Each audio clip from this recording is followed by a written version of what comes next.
Greater Hyderabad రాజకీయాల్లో మరోసారి ఇళ్ల రాజకీయాలు హాట్ టాపిక్గా మారాయి. జిహెచ్ఎంసీ ఎన్నికలు సమీపిస్తున్న వేళ కాంగ్రెస్ ప్రభుత్వం కీలక నిర్ణయం తీసుకుంది. హైదరాబాద్ కోర్ అర్బన్ రీజియన్ పరిధిలోని 16 అసెంబ్లీ నియోజకవర్గాల్లో 1,00,000 ఇందిరమ్మ ఇళ్ల నిర్మాణానికి దరఖాస్తుల స్వీకరణ ప్రారంభించింది.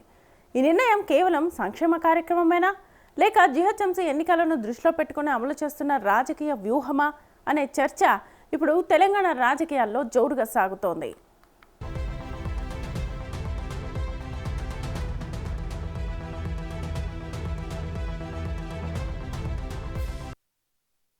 గ్రేటర్ హైదరాబాద్లో సొంతిల్లు అనేది ఎప్పటి నుంచో ప్రధాన ఎన్నికల అస్త్రంగా మారింది. గతంలో బీఆర్ఎస్ ప్రభుత్వం డబుల్ బెడ్రూమ్ ఇళ్ల పథకాన్ని ప్రకటించి నగర పేదల్లో భారీ ఆశల్ని కల్పించింది. ఆ పథకం ద్వారా బీఆర్ఎస్కు రాజకీయంగా కూడా లాభం చేకూరిందనే విశ్లేషణలు ఉన్నాయి. ఇప్పుడు కాంగ్రెస్ కూడా ఇందిరమ్మ ఇళ్ల పథకాన్ని తెరమీదికి తీసుకురావడంతో అదే వ్యూహాన్ని అనుసరిస్తుందనే అభిప్రాయాలు వ్యక్తమవుతున్నాయి.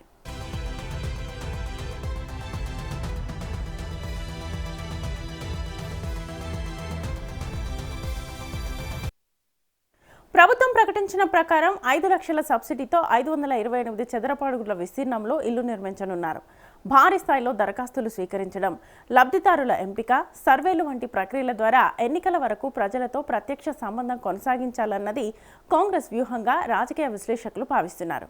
ముఖ్యంగా నగరంలోని పేదలు, అద్దె ఇళ్లలో నివసిస్తున్న కుటుంబాలను ఆకర్షించడమే లక్ష్యంగా ఈ పథకాన్ని ముందుకు తీసుకొచ్చినట్లుగా చెబుతున్నారు.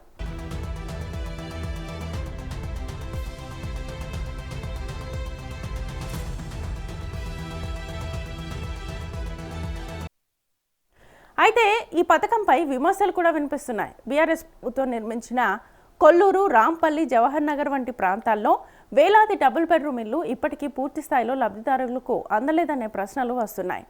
ఇప్పటికే నిర్మించిన ఇళ్లను పంపిణీ చేయకుండా కొత్త పథకాన్ని ప్రకటించడం ఎంతవరకు సమంజసమనే చర్చ కూడా కొనసాగుతోంది.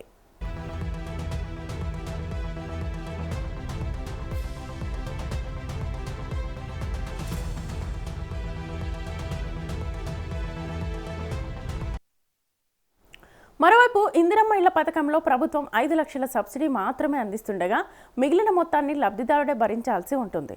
దీంతో పేద కుటుంబాలు, అసంఘటిత రంగ కార్మికులు, చిరు ఉద్యోగులు ఈ భారాన్ని ఎలా భరిస్తారన్న సందేహాలు వ్యక్తమవుతున్నాయి. బ్యాంకు రుణాలు పొందడంలో కూడా అనేక ఇబ్బందులు ఎదురయ్యే అవకాశం ఉందని నిపుణులు చెబుతున్నారు.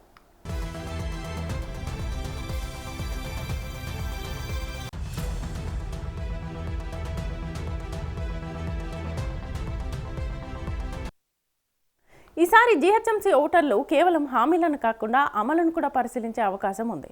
గత అనుభవాల దృష్ట్యా దరఖాస్తులు, ప్రకటనల కంటే ఇళ్లు నిజంగా ఇప్పుడు అందుతాయనే అంశంపైనే ప్రజల దృష్టి ఉంది.